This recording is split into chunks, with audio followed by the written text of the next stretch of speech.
Hello viewers, welcome to my channel Naughty Chinky Crazy Punny. Today's video is about solar system.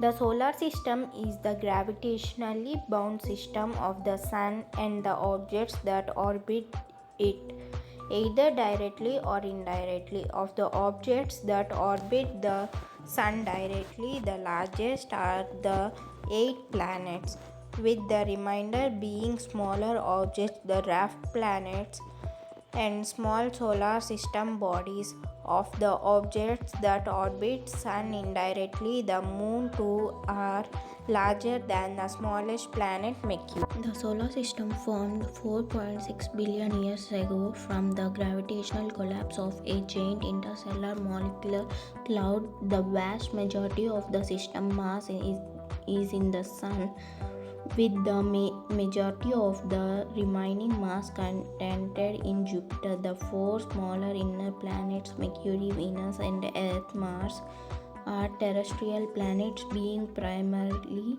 composed of rock and metal. The four outer planets are giant planets being substantially more massive than the terrestrial planets. The two largest planets, Jupiter and Saturn, are gas giants being composed mainly of hydrogen and helium. The two outermost planets, Uranus and Neptune, are ice giants being composed mostly of substances with relatively high melting points compared with hydrogen and helium, called volatiles, such as water, ammonia, and methane. All 8 planets have almost circular orbits that lie within a nearly flat disk called the ecliptic. The solar system also contains smaller objects. The asteroid belt, which lies between the orbits of Mars and Jupiter, mostly contains objects composed, like the terrestrial planets, of rock and metal. Beyond Neptune orbit lie the Kuiper belt and Scattered disk, which are populations of trans-Neptunian objects composed mostly of ices, and beyond them a newly discovered population of cenoids. Within these populations, some objects are large enough to have rounded under their own gravity, though there is considerable debate as to how many there will prove to be. Such objects are categorized as dwarf planets. The only certain dwarf planet is Pluto.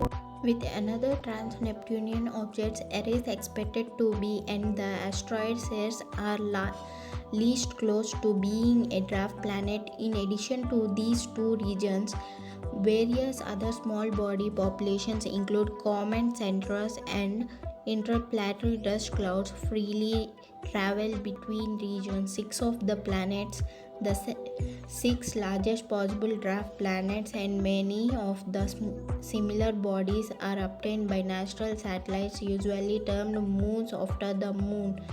Each of outer planet is encircled by planetary rings of dust and other small objects. The solar wind, a stream of charged particles flowing outward from the sun, creates a bubble-like region in the interstellar medium known as the halosphere. The halosphere is the point at which pressure from the solar wind is equal to the opposing pressure of the interstellar medium. It extends out the edge of the scattered disk. The Oort cloud, which is thought to be in the source for a long period, comet may also exist at a distance roughly 1,000 times further than halosphere. The solar system is located in the hovering around 26,000 light years from the center of the Milky Way galaxy. Thank you guys for watching my video. If you like this, please like, share, comment and subscribe to my channel, and don't forget to click the bell icon. Thank you. See you next Sunday. Bye bye.